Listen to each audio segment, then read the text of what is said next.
Howdy, my name is Dee, and if you're new here, welcome to DTV. But if you've been here a couple times already, thank you so much for making Dee a part of your life. For today's episode, I'm going to share with you tips on how to work from home. And without further ado, let's go ahead and discuss the first one. Tip number one, have a designated workspace. A designated workspace can be a spot or an area in your house where you can assign to work. Okay? And for some, it could be an entire room. But for the rest of us, we can only have like a spot or an area in our house, a spot or area in our bedroom, right? The real challenge is how to separate the home environment to the work environment, right? So there's actually a quick fix to this. It's actually suggested by a productivity expert named Nicholas Bate. Right? He suggested the use of masking tape to divide the workspace from the rest of the house. All right. So you're going to masking tape the area. If you have to work, you have to stay there for a certain amount of time. Like for example, 19 minutes. That's actually the suggested amount of time, and that's an hour and a half, right?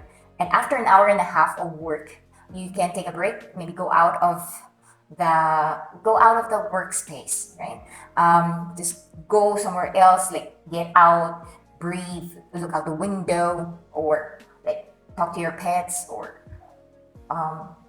water the plants, right? Nap or meditate, whatever you want to do during your free time. After taking a break, you can go back to the workspace and stay there for another hour and a half, right? Or more than that, it depends on you, right? Having a designated workspace can be very helpful as it pushes us or encourages us to be more productive. And having a designated workspace can also give them like a visual reminder. I mean, it can give the people around you a visual reminder that whenever you are inside the workspace, they will be reminded that you're working, you're not available. And the next time that you're going to be available is the time that you're outside of your workspace, right? There are two things that I can suggest for you to consider when designating a workspace. One, your workspace must be well lit, right? When it's daytime, right? If you have an option to work near the window, do that, because the natural light can actually make you more productive. If you are going to work during nighttime, make sure that you find a spot that is well lit as well. The second thing that you have to consider is to have everything that you need in one spot in your workspace. I suggest for you to do this because it can actually help you avoid getting distracted. Allow me to just warn you about one thing. There will be some cases that it will be intimidating for you to work in your designated workspace. If that ever happens to you, all you have to do is to try switching different location and try to look for a spot or an area that can give you a more relaxed feeling, a more relaxed vibe, right? All right, so let's go ahead and discuss number two. Tip number two, make a to-do list. A simple and easy to follow to-do list can save you time and energy. It can serve as a plan on how to get things done in a more systematic manner, right? Some of us prefer to make a to-do list in the morning, but that's not me. I prefer to do it during nighttime.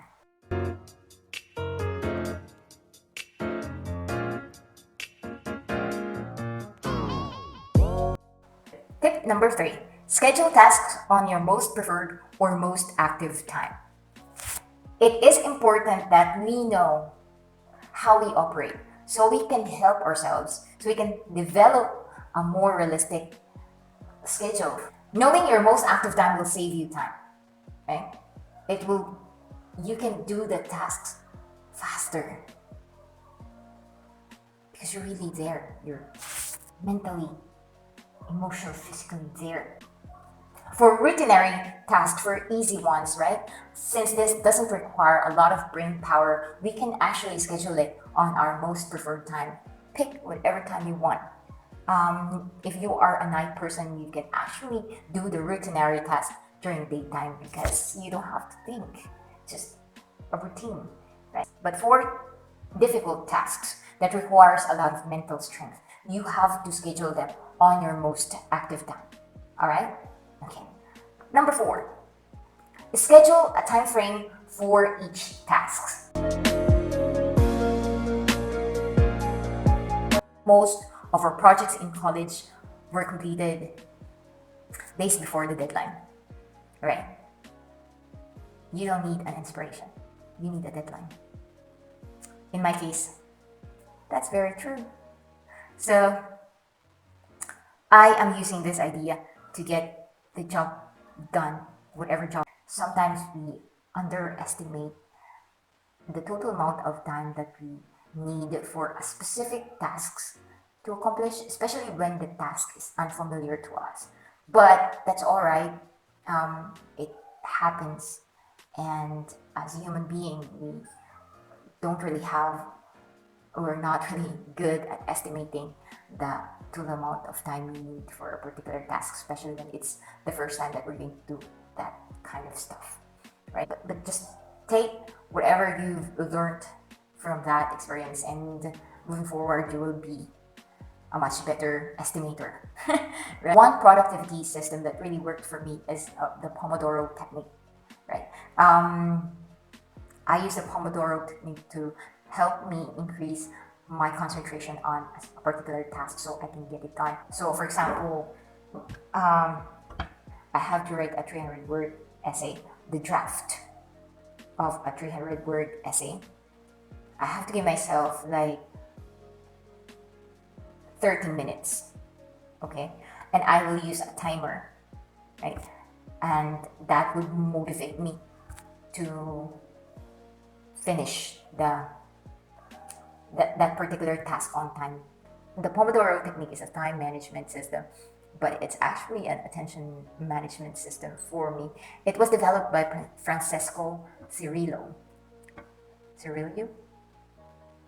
Not really sure if that's right. Number 5, eliminate distractions. To eliminate distractions, you first need to identify what are the different things that makes it hard for you to focus on the tasks. If you're anything like me, you get easily distracted of the physical clutter, internal and external noises, social media apps, and internet, right? Allow me to share with you how I eliminate these distractions.